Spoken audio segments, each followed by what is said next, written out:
Hello viewers, welcome to our food blog. We are making to a video on পায়েসের চা। বন্ধুরা, আজকে আমরা চলে গিয়েছিলাম ফরিদপুর কবি জসীমউদ্দিন স্কুল অ্যান্ড কলেজের পাশে। সেখানে একটি চায়ের দোকান আছে, সেখানে বিভিন্ন ধরনের চা বিক্রি করে। এত ভ্যারাইটিস আছে চার মধ্যে, সেটা আমরা আগে জানতাম না। সেই দোকানে গিয়ে আমরা বুঝতে পেরেছি যে সেই দোকানে এত ধরনের ভ্যারাইটিসের চা পাওয়া যায়। তো বুঝতেই পারছেন বন্ধুরা, আমরা কোন চায়ের দোকানের কথা বলছি। যারা ফরিদপুরের বাসিন্দারা আছেন অবশ্যই বুঝতে পারছেন। আর এটি ফরিদপুরের মানুষের কাছে অনেক জনপ্রিয় একটি চায়ের দোকান। ফরিদপুরের ছাইবেরিয়ার চায়ের থেকে এই চায়ের স্বাদটা অন্যরকম। তো বন্ধুরা, অবশ্যই আমাদের ভিডিওটা দেখতে থাকুন। আপনারা দেখতেই পাচ্ছেন সেই চায়ের দোকানের মেনু কার্ড। সেখানে বিভিন্ন ধরনের চায়ের আইটেম আছে। অবশ্যই আপনারা আসবেন ফরিদপুর তাম্বলখানা কবি জসীমউদ্দিন স্কুল অ্যান্ড কলেজের পাশে। দোকানটির নাম আল্লাহর দান কফি অ্যান্ড টি হাউস। অবশ্যই এখানে এসে চাটা খেয়ে দেখবেন। আপনারা বিভিন্ন ধরনের চা পাওয়া যায়, অবশ্যই আসবেন। বন্ধুরা, আমরা সেখানে গিয়ে 2 কাপ পায়েসের চা বানাতে বললাম। কাকু বানাতে শুরু করলো। তো বন্ধুরা, দেখতেই থাকুন তার বানানোর প্রসেস গুলো।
এই যে বন্ধু, আমাদের সেই পায়েস চা, যেটা খেতে চলে আসলাম আমরা তাম্বুলখানায় কবি জসীমউদ্দিন স্কুল অ্যান্ড কলেজের বিপরীত পাশে।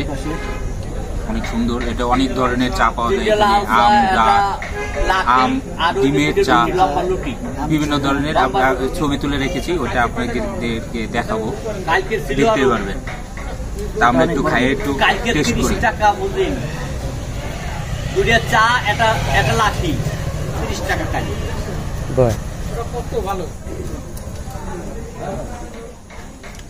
ফ্লেভারটা অনেক মুখে লেগে থাকে, অনেক সুন্দর ফ্লেভার, অনেক সুস্বাদু চা। আপনারা অবশ্যই আসবেন।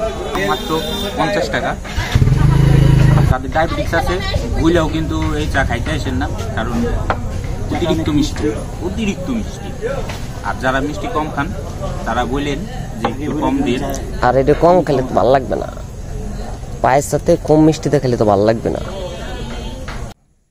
বন্ধুরা, লাইরা চাইরা চুমুকে চুমুকে শেষ করে ফেললাম আমাদের বিখ্যাত পায়েস চা।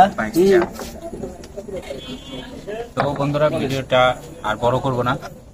অবশ্যই আমাদের ভিডিওটিকে লাইক করবেন, কমেন্ট করবেন, আর অবশ্যই আমাদের পেজটাকে ফলো করতে ভুলবেন না। আর আমাদের ইউটিউব চ্যানেলটাকে অবশ্যই সাবস্ক্রাইব করবেন, আমাদের পাশেই থাকবেন।